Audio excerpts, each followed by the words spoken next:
Police ও প্রধানমন্ত্রীকে নিষেধাজ্ঞা দিল যুক্তরাষ্ট্র। হাসিনার নামে আন্তর্জাতিক আদালতে মামলা। এতে বলা হয়েছে, বিরোধী দলীয় নেতাকর্মীদের উপর দমন-পীড়ন ও অবৈধ উপায়ে অভিবাসীদের যুক্তরাষ্ট্রে প্রবেশ ঠেকাতে ব্যর্থতার দায়ে নিরাকাগুয়ার সরকারের ২৫০ জনেরও বেশি সদস্যের বিরুদ্ধে ভিসা নিষেধাজ্ঞা আরোপ করেছে যুক্তরাষ্ট্র। আসসালামু আলাইকুম। একটি খবর, ডলারের যোগান বাড়াতে যুক্তরাষ্ট্রে যাচ্ছেন ৩০ ব্যাংকের এমডি। ৩০টা ব্যাংকের এমডি যুক্তরাষ্ট্রে যাচ্ছেন কেন? ডলারের যোগান বাড়াতে। এটা খুব বেশি বাড়াবাড়ি হয়ে গেল না?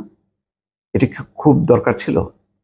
যুক্তরাষ্ট্রে আমাদের ওয়াশিংটনে, তারপরে নিউ ইয়র্কে আমাদের মিশন আছে, দূতাবাস আছে, তারাই কি যথেষ্ট না? ভারতের মশলায় ক্যান্সার সৃষ্টিকারী রাসায়নিকের উপস্থিতি পাওয়া গেছে, এমন নিউজ আমাদের সামনে এসছে। আমেরিকা এটা নিয়ে তদন্ত করছে, অস্ট্রেলিয়া করছে এবং হংকং নিষেধ করেছে এরকম মশলা তাদের দেশে যাবে না। তার চাইতে জরুরি কথা হচ্ছে, নেপাল এই ব্যাপারে নিষেধাজ্ঞা দিয়েছে। এটা একেবারে সর্বসাম্প্রতিক খবর। আমি একটু পড়ি। ভারতের এমডিএইচ ও এভারেস্টের মশলা আমদানি, বিক্রি, ব্যবহারের উপরে নিষেধাজ্ঞা জারি করেছে নেপাল। নেপালের খাদ্য প্রযুক্তি ও মান নিয়ন্ত্রণকারী বিভাগে নিষেধাজ্ঞা দিয়েছে বলে দেশটির এক কর্মকর্তা ভারতীয় বার্তা সংস্থা এএনআইকে নিশ্চিত করেছেন। তিনি আরও বলেছেন, ভারতের এই দুই ব্র্যান্ডের মশলায় ইথিনাল অক্সাইডের মাত্রা যাচাইয়ে পরীক্ষা নিরীক্ষা শুরু করেছে নেপালি কর্তৃপক্ষ। আমেরিকাতে এটা নিয়ে কথাবার্তা হচ্ছে, আমেরিকাও অবজার্ভ করছে। যদি আসসালামু আলাইকুম প্রিয় দর্শক, ফাইনালি চলে আসলাম আপডেট ও গুরুত্বপূর্ণ কিছু নিউজ নিয়ে আপনাদের মাঝে। প্রিয় দর্শক, অবশ্যই ভিডিওটি শেষ অবধি দেখবেন। দর্শক, আপনাদের কাছে ছোট্ট একটি অনুরোধ, দেশ এবং দেশের বাইরে হলে কমেন্ট বক্সে লিখে জানিয়ে দেবেন, আর চ্যানেলে নতুন হলে সাবস্ক্রাইব করে পাশে থাকা বেল বাটনটি অবশ্যই অল করে দেবেন, কারণ পরবর্তী আপডেট নিউজ সবার আগে পাওয়ার জন্য প্রিয় দর্শক আর অবশ্যই একটি লাইক দেবেন। দর্শক, আর দেরি নয়, মূল ভিডিওতে যাওয়া যাক। আসসালামু আলাইকুম। একটি খবর, ডলারের যোগান বাড়াতে যুক্তরাষ্ট্রে যাচ্ছেন ৩০ ব্যাংকের এমডি। ৩০টা ব্যাংকের এমডি যুক্তরাষ্ট্রে যাচ্ছেন কেন? ডলারের যোগান বাড়াতে। এটা খুব বেশি বাড়াবাড়ি হয়ে গেল না? এটা খুব দরকার ছিল। যুক্তরাষ্ট্রে আমাদের ওয়াশিংটনে, তারপরে নিউ ইয়র্কে আমাদের মিশন আছে, দূতাবাস আছে, তারাই কি যথেষ্ট না? বিভিন্ন ব্যাংকের শাখা প্রশাখাও আছে। যুক্তরাষ্ট্রে খুবই শক্তিশালী বাংলাদেশের কমিউনিটি আছে। তো এমডিরা যে প্রচারটা চালাবেন, সেই প্রচারটা কি তাদেরকে দিয়ে হতো না? মানে আমি বলছি, অন্য সময় হলে সমস্যা ছিল না, কিন্তু এখন সবাই জানেন যে কি পরিমাণ টাকা পয়সার টানাটানি। আর যে ব্যাংকগুলোর এমডিরা যাচ্ছেন, সেই ব্যাংকের তাদের নিজেদের প্রতিষ্ঠানের অবস্থাটা কি খুবই নড়বড়ে। প্রতিনিয়ত খবর আসছে। তো সেখানে এত বড় টাকা পয়সা খরচের একটা ঝুঁকি নিয়ে যাওয়া, সেই যাওয়ার মধ্য দিয়ে কতখানি সাকসেসফুল হবে, এগুলি সবই তো পরীক্ষা নিরীক্ষা ব্যাপার বা দীর্ঘমেয়াদী একটা কৌশল হতে পারে। কিন্তু তাৎক্ষণিক এখন যে সংকটটা ব্যাংকগুলোর, তারল্য সংকট, সেই সংকটে হিমশিম খাচ্ছে ব্যাংকগুলো। সেখানে সাশ্রয়ী হওয়ার কথা, সেখানে দেখা যাচ্ছে যে একটা খরচের উৎসব হবে রীতিমতো, বিপুল খরচ। মানে এটা যদি পাশের দেশ নেপাল, ভুটান, ভারত হতো তাহলে কথা ছিল না। সেই সুদূর যুক্তরাষ্ট্রে সেখানে আসা যাওয়া থাকা এক্সপেন্সিভ ব্যাপার। তো এটা খুবই যৌক্তিক কিনা এই প্রশ্নটা রেখে দর্শক খবরটা একটু আপনাদেরকে জানাই। খবরে যেটা বলা হচ্ছে যে ডলারের যোগান বাড়াতে সংকটের মধ্যেই যুক্তরাষ্ট্রে যাচ্ছেন দেশের সরকারি বেসরকারি প্রায় ৩০টা ব্যাংকের এমডি। প্রবাসীরা যাতে অফশোর ব্যাংকিংয়ের মাধ্যমে দেশের ডলার পাঠান, সেই প্রচারণায় অংশ নেবেন এসব এমডি। যুক্তরাষ্ট্রে এমনি আমাদের যেই জনগোষ্ঠী আছে, যথেষ্ট পরিমাণ তারা সচেতন, শিক্ষিত। তো তাদের কাছে অন্য উপায়ে মেসেজগুলি না পৌঁছে সরাসরি যে কতজন প্রবাসীকে তারা তাদের প্রচারণায় আনতে পারবেন বা তার বক্তব্যটা দিতে পারবেন এবং তারা উদ্বুদ্ধ হবেন, এটা মানে খুবই অনেক আলোচনা এবং বিশ্লেষণের ব্যাপার আছে। আমি জানি না বাংলাদেশ ব্যাংক যেহেতু তাদের যাওয়ার বিষয়ে নথিটা অনুমোদন করেছে, তারা চিন্তা করেছেন, তারপরও নিউজগুলো দেখলে ধাক্কা লাগে।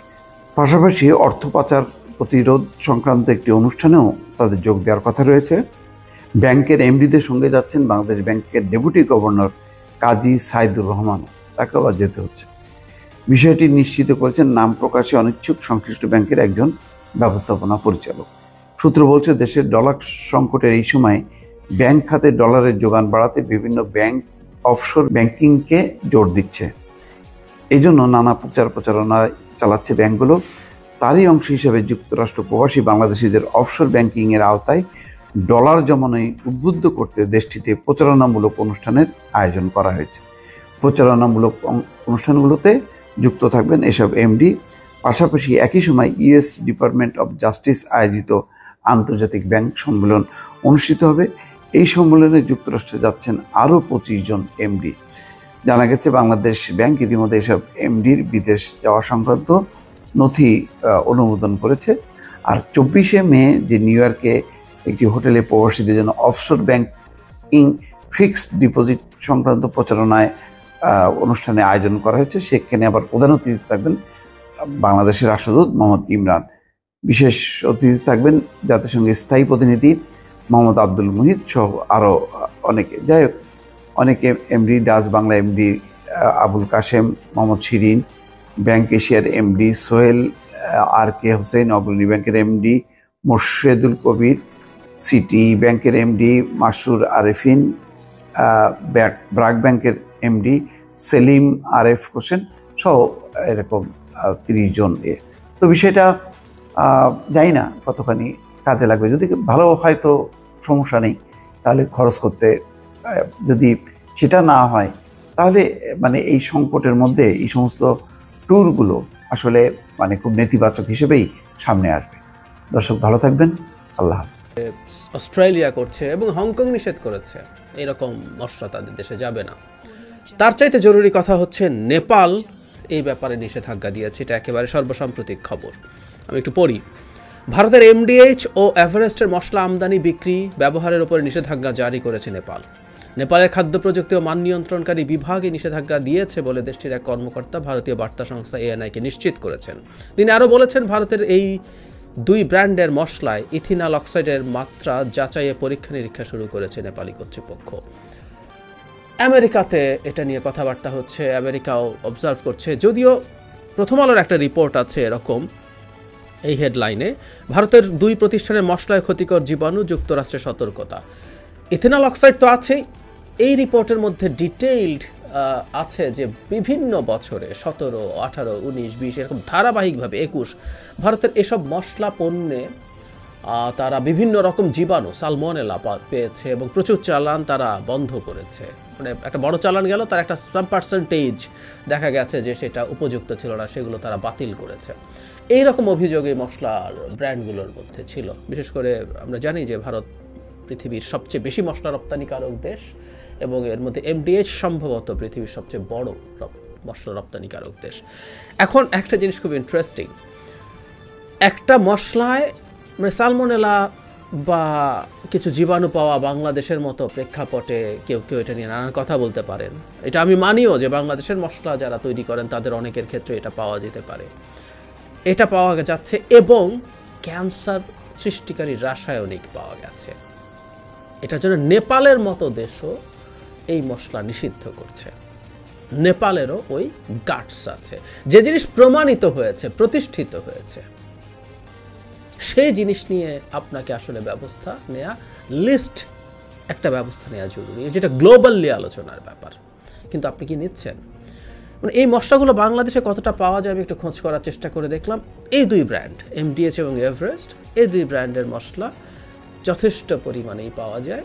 আপনি ইভেন অনলাইনে অনেকে বিক্রি করছে, আপনি সার্চ দিয়েও চেক করে দেখতে পারেন। তার মানে বাংলাদেশে এই মশলা আসছে, বাংলাদেশে এই মশলা বিক্রি হচ্ছে, বাংলাদেশে এই মশলা বিজ্ঞাপন দিচ্ছে লোকজন বিক্রি হবে বলে। তার মানে কোনো রকম কোনো রাগ থাকে। অবশ্য যারা বিক্রি করছেন তাদেরকে আমরা ব্লেমও করতে পারি না, কারণ বাংলাদেশ সরকার তো আসলে এই মশলা কোনোভাবেই এখন পর্যন্ত নিষিদ্ধ করে নাই। আমি এর মধ্যে সেই আমাদের পুরনো দাসত্ব, কৃতদাসত্ব খুঁজে পাই। ধরুন এই মশলা সারা পৃথিবী নিষেধ করে দিচ্ছে, চারদিকে সবাই দেখলো যে এই পরিমাণ ক্যান্সার আছে ইত্যাদি ইত্যাদি। Bangladesh may be the one of the last countries যে এই মশলা নিষেধ করবে, সেখানে এটা আসতে দেবে না, এটা বিক্রি নিষেধ করবে। আমরা দীর্ঘদিন থেকে যে আলাপটা করছি, যে আলাপটা আমাদের এখানে চলছে, এই আলাপটা চলতে হবে, চলতেই হবে, সেটা হচ্ছে বাংলাদেশের বর্তমান সরকার শুধুমাত্র ক্ষমতায় থাকার জন্য নিজে এই ভারত সরকারের জাস্ট কৃতদাসে পরিণত হয়েছে। এটা তো একটা কোম্পানি, এটা তো ভারত সরকার না। কিন্তু ভারতীয় কোনো পণ্যের বিরুদ্ধে যৌক্তিক ব্যবস্থা, যে ব্যবস্থাটা আপনিও ইনিশিয়েট করেন নাই, ব্যাপারটা তো এমনও না যে এই দুটো মশলা মানে টেস্ট করে আপনি পেয়েছেন যে এর মধ্যে ক্যান্সার সৃষ্টিকারী রাসায়নিক আছে, তাই আপনি নিষেধ করলেন না। আপনি সেটুকুও করেন নাই। যেটা গ্লোবালি অ্যাকসেপ্টেড হয়েছে, যেটা নিয়ে অলরেডি সার্ভেইলেন্স আছে, যেটা নিয়ে নিষিদ্ধ করার নজির আছে, সেই মশলা নিয়েও আপনি আসলে কথা বলবেন না। কেউ বলতে পারেন বাংলাদেশের মশলাতেও এটা পাওয়া যেতে পারে, ধরে নিলাম পাওয়া যেতে পারে, এটা বা অন্য আরও কোনো ক্ষতিকর জিনিস পাওয়া যেতে পারে, সেটাও বাংলাদেশের ব্যর্থতা। কিন্তু কোনো একটা জায়গায় যখন ওই পণ্যের মধ্যে ওটা ধরা পড়বে, ধরুন বাংলাদেশে কোনো একটা মশলা বিদেশে যায়, যে কোনো একটা ব্র্যান্ডের মশলা, সেটা বাইরে ধরা পড়লো, সেটা যদি বাইরেও ধরা পড়ে অথবা দেশের ভেতরেও কোনো পরীক্ষায় ধরা পড়ে, তখন তো বাংলাদেশ সরকারের সেই বাংলাদেশি মশলাটাও তার নিজের দেশে ওইটা নিষেধ করা উচিত হবে, তাই না? এটা উচিত একেবারেই। মজার ব্যাপার, ভারতের এই সংকট তৈরি হওয়ার পর ভারত তার অভ্যন্তরীণ বাজারেও এই মশলা নিষিদ্ধ করেছে বলে আমার অন্তত চোখে পড়েনি, আমি খুঁজে দেখার চেষ্টা করলাম। তার মানে নিজের দেশের মানুষকেও তারা ঝুঁকির মধ্যে রাখছে এবং বিশ্বের অন্যান্য মানুষকে ঝুঁকির মধ্যে রাখছে। ভারত তার নিজের নাগরিকদেরকে কীভাবে রাখবে না রাখবে, কতটা ঝুঁকি তৈরি করবে, এটা ভারতের ব্যাপার, এটা নিয়ে আমরা কথা বলবো, কিন্তু এটা দিনের শেষে ভারতের সিদ্ধান্ত। কিন্তু বাংলাদেশের মানুষকে এইরকম স্বাস্থ্য ঝুঁকিতে রাখবে সরকার কেন?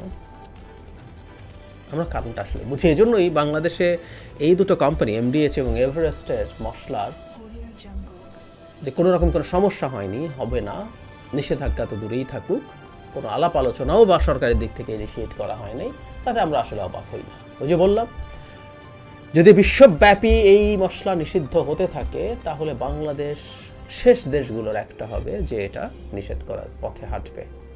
মানে কি করলে সরকারের ভারতের বিরাগ ভাজন হয়ে যাবে, প্রতিটা মুহূর্ত সেই ব্যাপারে টেন্সড থাকে। বিশেষ করে এই 24 সালের ডামি নির্বাচনের পর থেকে আমরা দেখছি ভারতকে প্রকাশ্যে তোষণ করা, ভারত যে তাদের প্রভু, ভারতই যে তাকে ক্ষমতায় রেখেছে।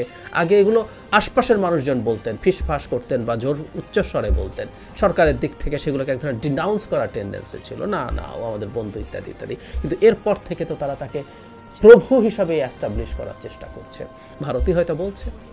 ঠিক একইভাবে আমি মনে করব সেই কারণেই যে এখন সামনে আসলে আপনি এই ব্যাপারগুলোতে আসলে কিছু হবে না। বাংলাদেশ ওই পুরনো কথা ঘুরে ফিরে আসতেই থাকবে। বাংলাদেশের সংকটের মূল যে জায়গায় ভারত, বাংলাদেশের গণতন্ত্র ধ্বংস হওয়ার মূল যে জায়গায় ভারত, সেই ভারতেই তো আসলে আমাদের গণতন্ত্র ধ্বংস হওয়ার সাথে তো আওয়ামী রেজিমের ক্ষমতায় থাকা সরাসরি জড়িত। ও ক্ষমতায় আছে, আমাদের গণতন্ত্র ধ্বংস হয়েছে বলেই সে ক্ষমতায় আছে। সুতরাং ভারত আমাদের কাছে যতটা তীব্র শত্রুতে পরিণত হচ্ছে, যতটা ঘৃণার বস্তুতে পরিণত হচ্ছে, এটা আওয়ামী লীগের কাছে ইনভার্সলি প্রপোর্শনাল, তত বেশি ভালোবাসার বস্তুতে পরিণত হচ্ছে।